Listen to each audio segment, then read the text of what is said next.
Senhor querido.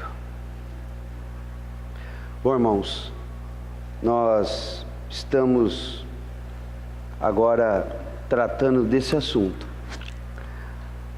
Os discípulos e o seu mestre. Irmãos, o Senhor tem nos chamado. Nós temos que entender que quando nós recebemos ao Senhor uma quantidade grande de coisas da parte de Deus estão acontecendo conosco. Nós somos salvos, somos regenerados, recebemos um novo nascimento.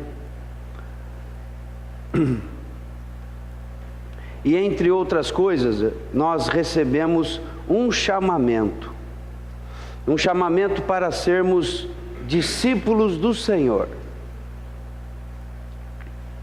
Então, no tempo que nós temos aqui na terra, irmãos, a nossa fé, ela não pode estar sustentada, não pode ser, ela não pode estar baseada apenas nas nossas necessidades terrenas.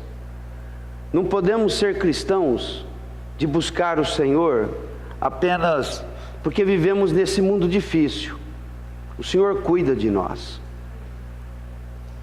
Mas o Senhor nos disse em Mateus 6, busca em primeiro lugar o reino e a sua justiça. As outras coisas eu acrescento. As demais coisas ficam por minha conta. Se concentra no reino e na justiça de Deus. Deixa estas coisas serem prioridade na sua vida. Mas o que nós vemos é que há uma luta. E nós costumamos dar a segunda, nós costumamos inverter a ordem das coisas. A nossa busca ao Senhor, a nossa fé, a nossa prática cristã e até o nosso serviço espiritual fica em função, principalmente, das nossas necessidades terrenas. Chega a ser, muitas vezes, por medo que nós fazemos essas coisas. Medo de que o Senhor não se agrade de nós e não cuide da nossa vida. Por exemplo, por que nós damos dízimos e ofertas? É porque isso é a justiça de Deus? Ou porque eu tenho medo que se não der, Deus também não se comprometa com o meu cuidado?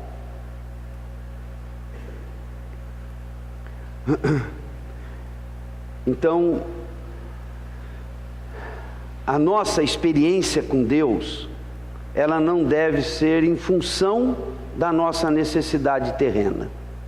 Com respeito às nossas necessidades terrenas, com respeito às nossas lutas, às dificuldades que temos que lidar enquanto estivermos nessa terra, sustento, segurança, doenças, criação de filhos e daí por diante, todas essas coisas, irmãos, o Senhor cuida para nós. O Senhor cuida de nós em todos esses assuntos. Ele cuida, irmãos, para que nós possamos ter atenção colocada no que é essencial, que é o supremo propósito do Senhor, é o propósito eterno do Senhor. O que é que o Senhor tem de principal para a nossa existência? O que é que a Bíblia revela a respeito do que é a vontade de Deus?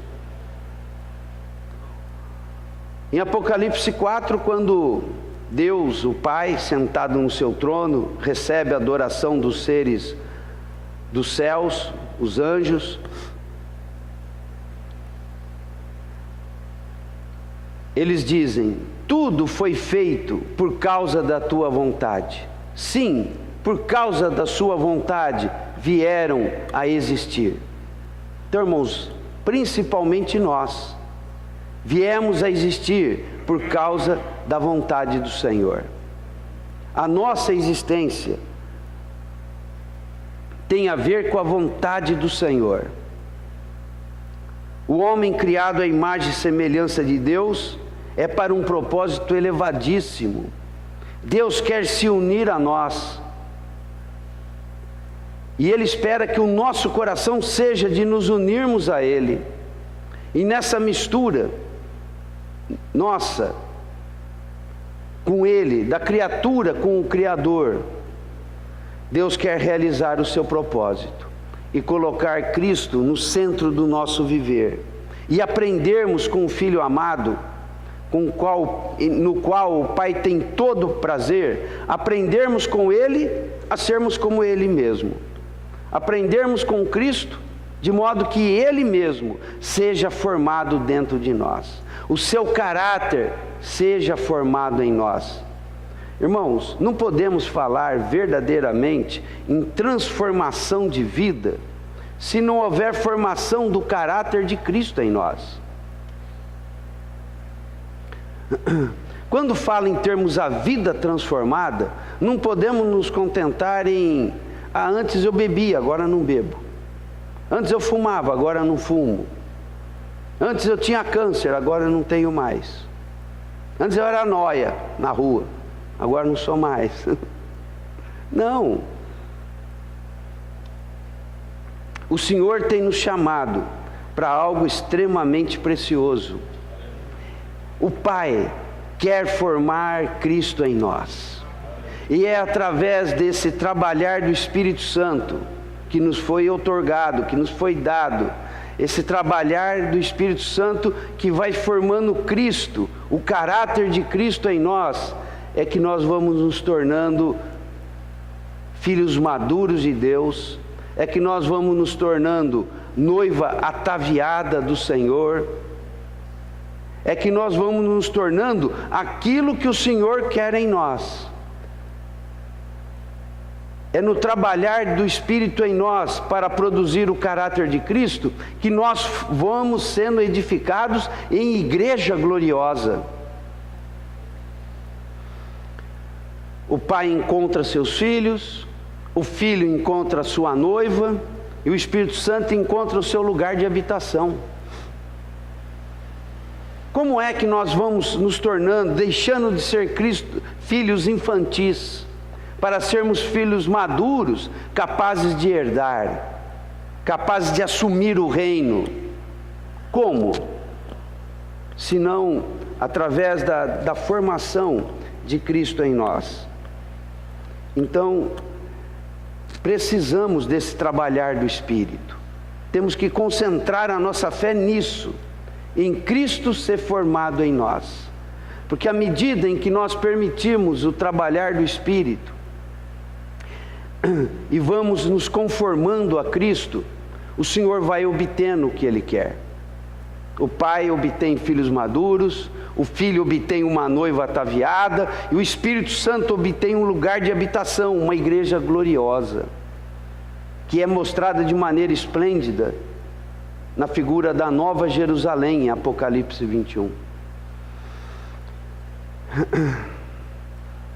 Então, irmãos, quando nós falamos de Cristo ser formado em nós, nós estamos falando da necessidade de entendermos o que é ser discípulo, entendermos o que é respondermos ao chamado para sermos discípulos. Então esse é o encargo que nós vamos estar indo até onde o Senhor quiser nesse ano.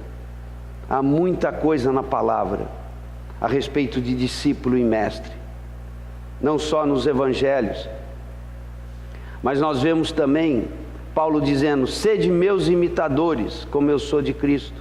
Quando Paulo diz sede meus imitadores, ele está assumindo também aí um tipo de mestre.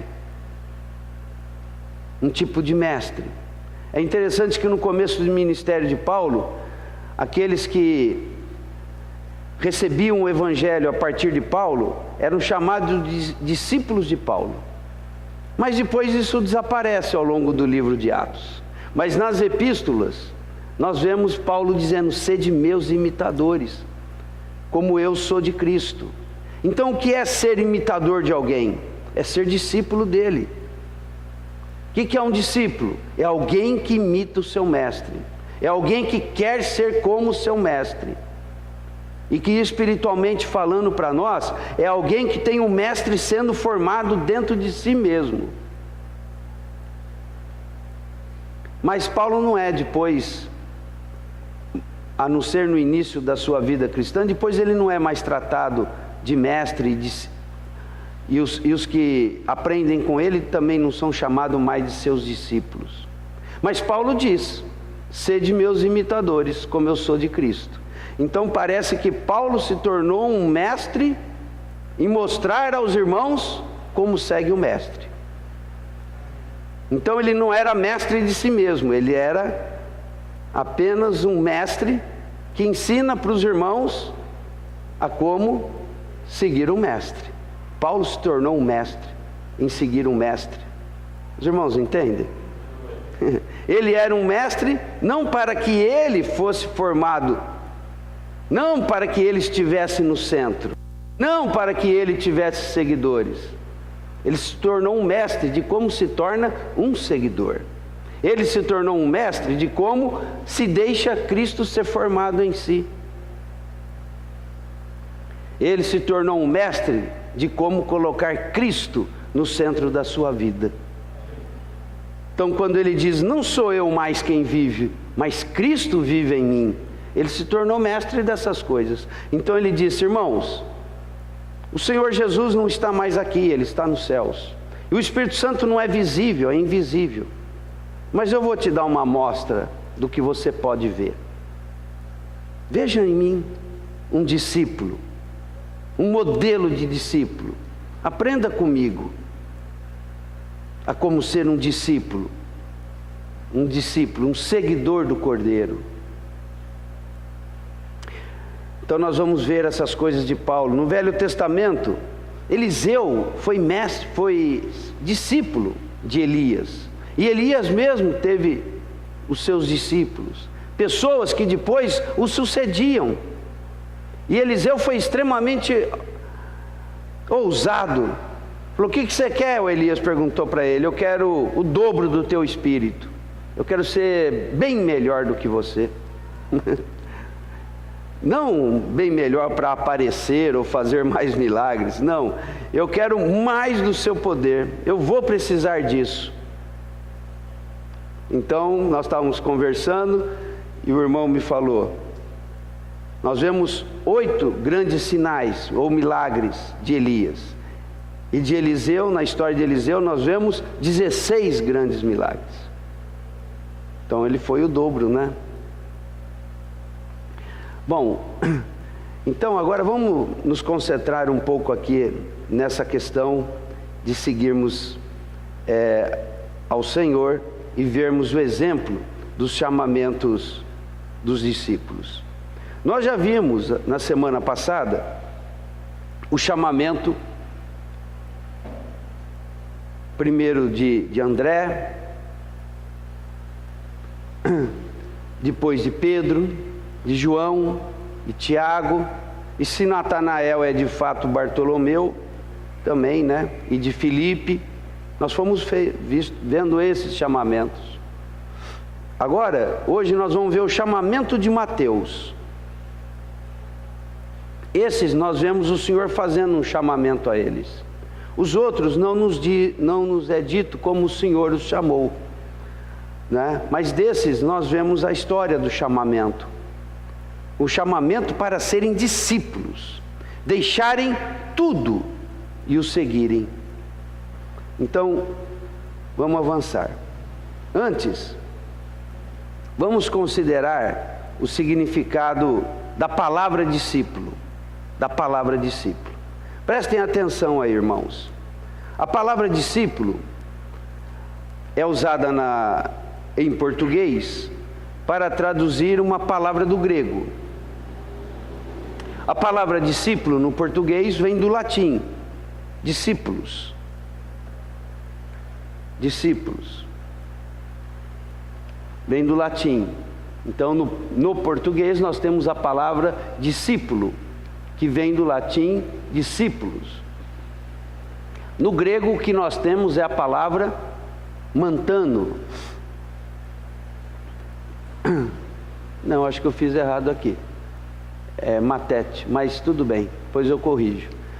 Então, no latim, discípulos, da onde vem a palavra em português discípulo, significa aluno, seguidor, estudante. E procede da palavra dissere, que significa aprender. E essa palavra dissere no latim é formado por dis, fora, mais a palavra capere, que é pegar, agarrar, intelectualmente. E que é um discípulo? No sentido, no significado, né, na etimologia da palavra grega, discípulo. É alguém que é chamado, ou ele quer... Tem vários significados isso, né, do que eu pude interpretar disso daqui. Fora, mas pegar, agarrar intelectualmente. Agarrar, pegar o que está no mestre e tirar para fora, tirar para si. É extrair do mestre, agarrar o que está no mestre, agarrar o mestre, seguir o mestre e trazer para fora o que está no mestre, trazer para si. Então fica ali, observando, aprendendo, ouvindo, sendo corrigido, sendo aprovado, sendo reprovado, sendo disciplinado.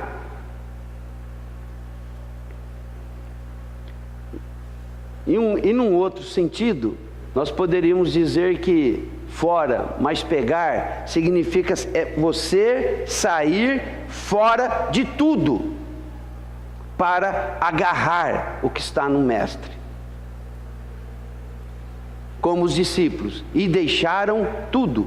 Em Lucas, quando fala do chamamento de Pedro, André, João e Tiago, e também de Mateus, diz que eles deixaram tudo e seguiram-no. Eles saíram fora do seu negócio. Os 4 primeiros deixaram à beira do lago de Genezaré, abandonaram a sua companhia de pesca. Deixaram seus pais, deixaram, pelo que parece, até os seus funcionários que eles tinham ali, e disseram: fui. E seguiram ao Senhor. Saíram fora para agarrar, para pegar o que estava no mestre. E se apegaram.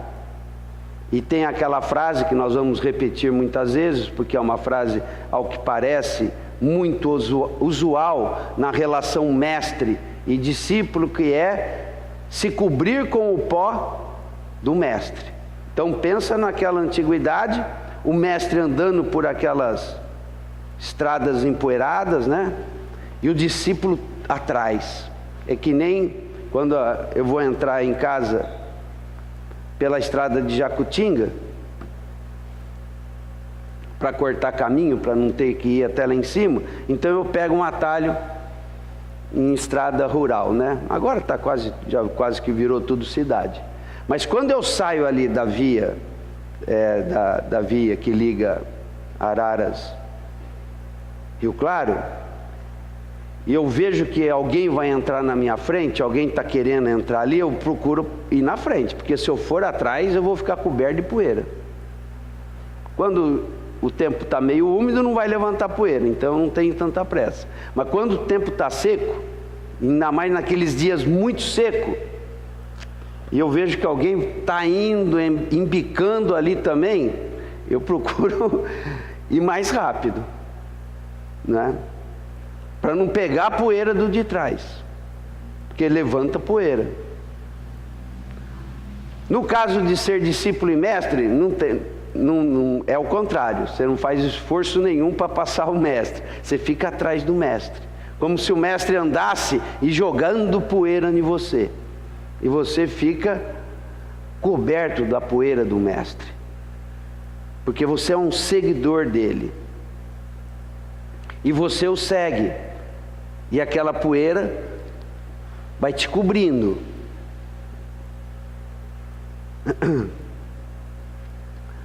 Agora, no grego, eu vou corrigir aqui, porque esse aqui é um derivado da palavra.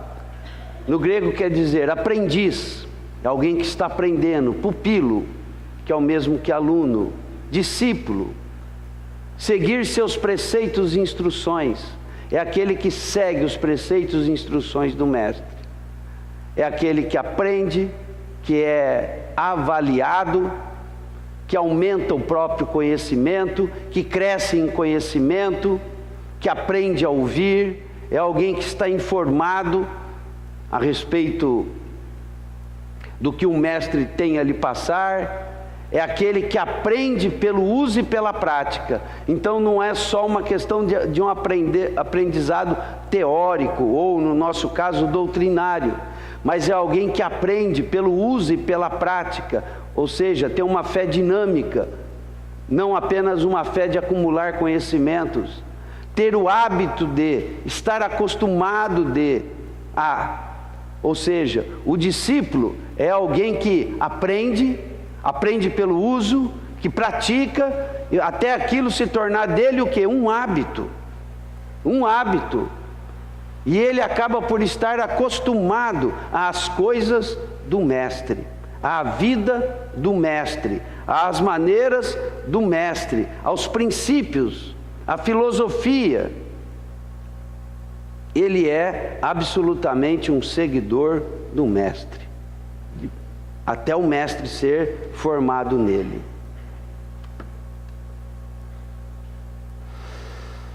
O caráter do discípulo.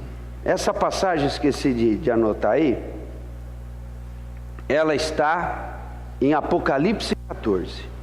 Nós cantamos na segunda música exatamente esse trecho. Diz assim, nós vamos voltar muitas vezes aqui, tanto naquele slide anterior, a respeito do significado de ser discípulo, como nesse texto aqui. Irmãos, isso é o que resulta, no que resulta um cristão que assume o papel de discípulo. Nós já temos comentado que o Senhor tinha, na relação das pessoas com o Senhor, tinham vários tipos que se aproximavam de Jesus. Vários tipos.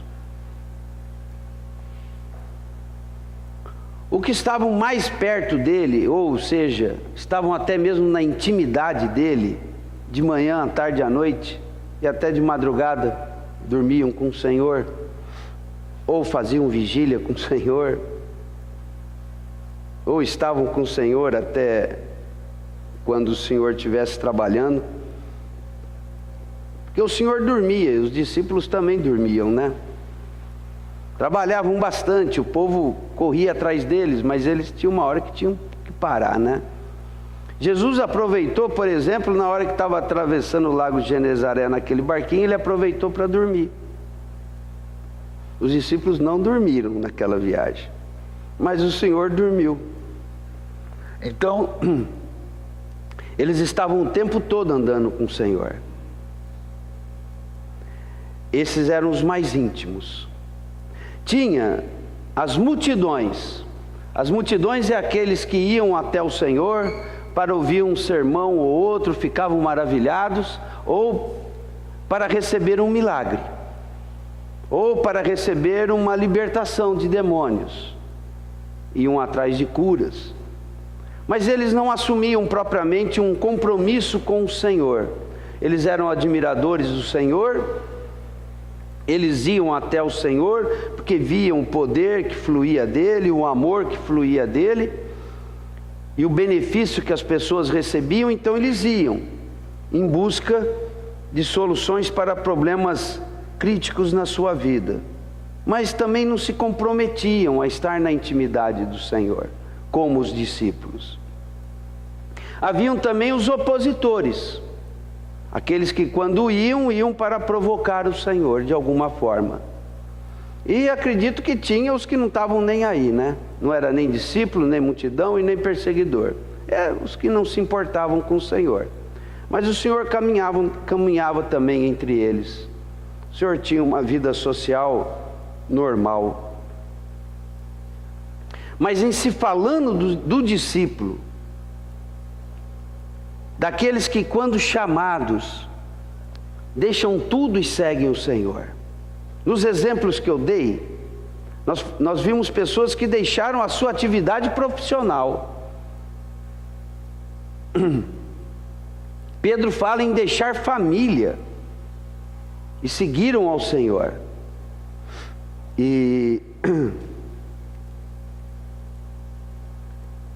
Então esses eram os mais íntimos.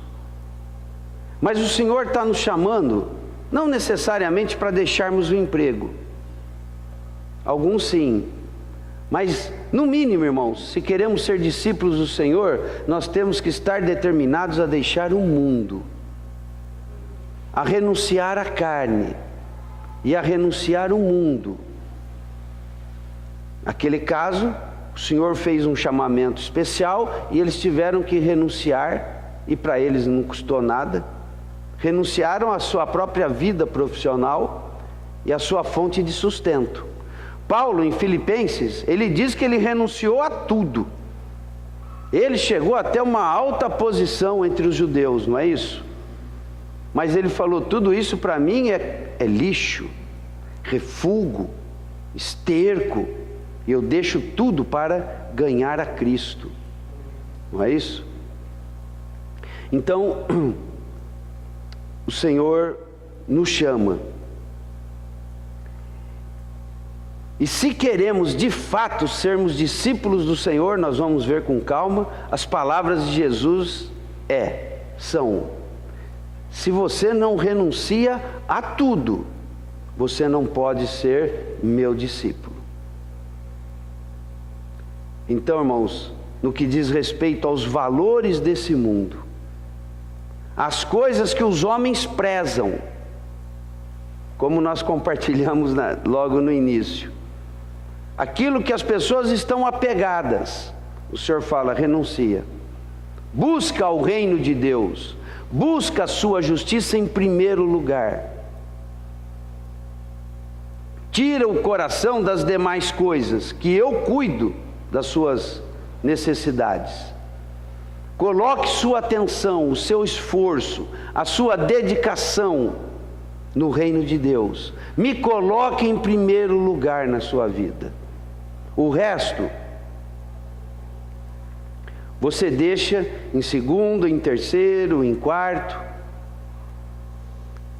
E se nós colocarmos o Senhor em primeiro lugar, nós vamos ver que o que deixamos em segundo, terceiro, quarto, vão perder completamente o seu valor, não é? Porque certamente o Senhor, a companhia do Senhor e o cuidado do Senhor e o estarmos unidos ao Senhor em seu propósito é incomparavelmente melhor. Então, irmãos, no que vai resultar essa história de sermos discípulos e não multidões? Que tipo de cristão nós queremos ser? Aqueles que se aproximam de Jesus por causa de algum benefício, como eu falei no começo, ou aquele que quer andar na poeira do seu mestre? Então, essa passagem nos fala de um resultado final para esses discípulos. Então diz assim, Apocalipse 14, se você quiser acompanhar na sua Bíblia: olhei, e eis o Cordeiro em pé sobre o monte Sião. Apocalipse 14, 1. E com ele 144.000, tendo na fronte escrito o seu nome e o nome de seu pai. Ouvi uma voz do céu, como voz de muitas águas, como voz de grande trovão. Também a voz que ouvi era como de arpistas quando tangem a sua harpa. Entoavam um novo cântico diante do trono, diante dos 4 seres viventes e dos anciãos. Ninguém podia aprender o cântico, senão os 144.000 que foram comprados da terra.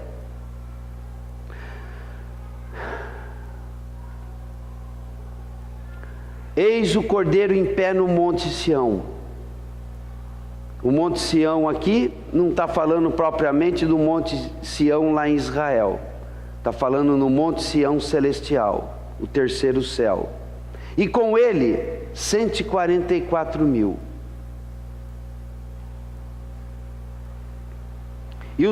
E João diz que está ouvindo do céu a voz de muitas águas. A voz de arpistas tocando as suas harpas. Estavam entoando novo cântico diante do trono, diante dos 4 seres viventes e dos anciãos.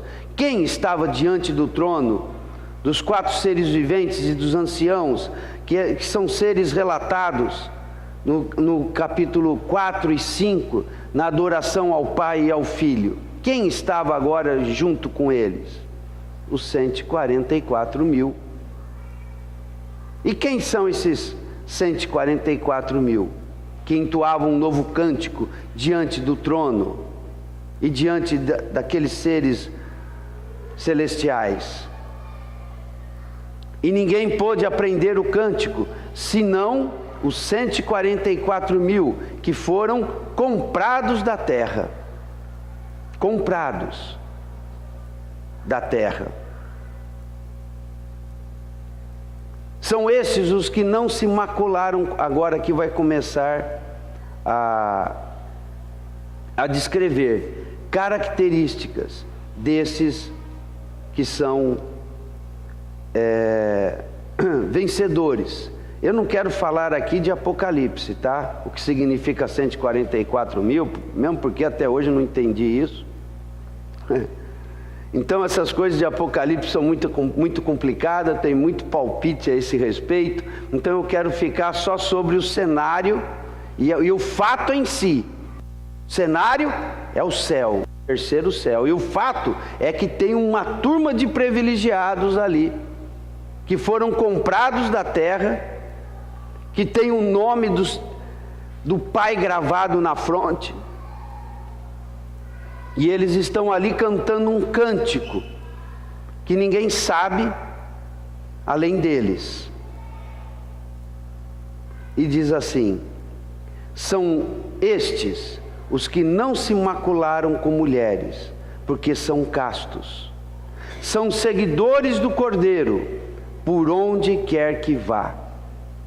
Seguidores, seguidores. Ser seguidor é característica do discípulo que segue o mestre. Por onde quer que o mestre vá, eles vão atrás. São seguidores. Pedro, André, João e Tiago, deixando as suas coisas, deixando tudo, seguiram-no e se tornaram discípulos. Em Lucas, quando fala do chamamento de Mateus, estou vendo, não vai dar tempo de falar do chamamento de Mateus, ele estava na porta da coletoria, ele era cobrador de impostos, era uma profissão não bem vista para os judeus daquela época, porque eram pessoas que cobravam impostos para o dominador romano. Então na próxima vez a gente vê um pouco mais sobre isso. E ele estava lá, na porta da coletoria, com seu empregão. Um empregão. Pensa em alguém que estava bem na vida, naquele tempo. Pensa em alguém que estava montado na grana, que tinha era odiado das pessoas. Mas ele não estava nem aí. Ele era com o bolso cheio, né? Falem mal de mim e me invejem. Era o publicano. Nós vamos ver mais sobre isso quando formos ver sobre esse ofício aí. Lembra do Zaqueu? O Zaqueu era mais do que Mateus. Mateus estava na porta da coletoria. Ele era o funcionário mais baixo. O Zaqueu era responsável por uma região. Tinha um publicano principal, mas esse ficava lá em Roma, que tinha que extrair daquela terra conquistada uma determinada quantidade de impostos. Aí ele tinha os seus representantes lá na região dominada, e esses que estavam lá repartiam regiões daquela terra dominada. Era uma espécie de gerente. Era o que Zaqueu era, muito rico, muito mais rico do que Mateus. E no fim vinha o Mateus, vinha aquele coletor de impostos propriamente dito. Mas esse pessoal costumava ser muito rico, e conforme mais alta a graduação, mais rico ainda. E o Mateus está lá na porta da coletoria. O Senhor passa para ele, estava lá sentado. O Senhor fala: vem, segue-me. E ele, deixando tudo, o seguiu. E deu uma festa na casa dele. E chamou a publicanaiada toda para ir. E os fariseus: olha esse mestre aí, ó com quem ele come, ó, esse monte de publicano. Mas o Mateus estava lá, irmãos, muito alegre, dando uma festa. A festa deve ter sido boa. Não deve, acho que foi assim um churrascão de filé mignon, com refrigerante de boa qualidade, né? Não era churrasquinho de espetinho, não, porque o homem era rico, e ele estava feliz lá, dando sua festa, e chamou quem era amigo dele. Quem eram os amigos dele? Publicanos, né? E o mestre lá. Puxa, na semana que vem a gente vê isso. O Senhor veio para curar, veio para os doentes e não para os sãos. Quando criticar, o mestre fica lá no meio desse tipo de gente que fala: eu vim para os doentes. Você está muito sadio, né, seu escriba, seu fariseu? Você é bem saudável, né? Não foi para você que eu vim, não. Eu sou médico para os que pedem cura. E Mateus era um tipo de homem que naquele chamamento estava sendo curado. Maravilhoso, né, irmãos?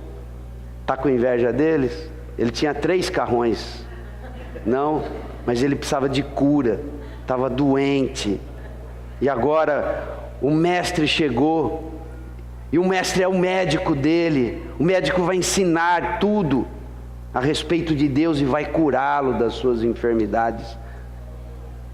E o Mateus está feliz ali dando uma festa. E se ele já não estava nem aí quando ele era publicano, muito menos agora ele está aí com os outros, com os críticos, agora que ele é discípulo do Senhor, né? Puxa vida. Mas aqui diz: são seguidores do Cordeiro por onde quer que ele vá. Seguidores do Cordeiro por onde quer que ele vá. Aqui o mestre é chamado do quê? Esse nosso mestre gosta de ir para onde? Para a cruz, irmãos. Aonde acabaram os discípulos que o seguiram? Onde que Pedro acabou? Na cruz, né? O João escapou porque o Senhor tinha um propósito, mas o resto, André, não é na cruz de Santo André? Já viram a cruz de Santo André? Era um tipo, aonde ele foi morto, não estou lembrado, vou levantar essa história, me deu um branco. A cruz era na forma de um X. São seguidores do Cordeiro, por onde quer que vá. Senhor querido, Cordeiro que é Cordeiro, Cordeiro de Deus, gosta de ir para onde? Para a cruz. E se você está no pó dele, onde que se acaba? Na hora que você vê, você está na cruz também, não é? Nós vamos ter que falar muito sobre isso. Se você segue o Cordeiro, você vai para onde ele vai. São os que foram redimidos dentre os homens. Só que eles não são qualquer dos redimidos, eles são primícias. Eles são o que tem de melhor para Deus e para o Cordeiro. Nós vamos também falar detalhadamente disso. Não se achou mentira na sua boca. Eles são pessoas totalmente vinculados à verdade. Não há nele engano, não há neles engano. Eles amam a verdade Eles seguem o Mestre para aprenderem a verdade, para viverem na verdade. Eles desprezam a mentira, eles escapam do engano, porque eles amam a verdade, eles escapam do engano e vivem na verdade, vivem na luz, vivem na glória. Ainda que o seu viver nessa terra é de seguir o Cordeiro até a cruz. Não se achou mentira na sua boca. Eles não têm mácula. Não tem mácula. Não há neles nenhuma mancha. Não há neles nenhuma marca do pecado. Bom, irmãos. Ô Josi, eu vou encerrar aqui. Vamos cantar aquela música de novo? A segunda que nós cantamos. A vitória é isso. Tá? E na semana que vem a gente volta nesse texto e volta no Mateus e vamos ver essas coisas com mais detalhes, tá? Senhor querido, Senhor amado, Senhor, faça-nos tal tipo de discípulo, Senhor. Faça-nos um daqueles que deixam tudo, Senhor. Deixam o mundo, deixam a mentira, deixam os prazeres da carne. Ó Senhor querido, são aqueles que não se envolvem com nada que lhe desagrada, Senhor. São pessoas, são primícias, é o melhor dos comprados. Senhor, não queremos ser apenas comprados. Senhor, nós queremos ser as primícias, o melhor daqueles que entre os que foram comprados. Ó Senhor querido, Senhor, ganhe o nosso coração para te amar. Te amarmos em primeiro lugar. Até mesmo te amarmos como a única coisa. Ó Senhor querido, trabalhe essas verdades em nós. Faça-nos de fato seus discípulos. Senhor, queremos ver as tuas marcas em nós. Queremos ver os teus caminhos em nós. Queremos o teu pó, Senhor, impregnado em nós. Faça essas coisas. Tem misericórdia de nós. Nós te rogamos, ó Pai, em nome de Jesus.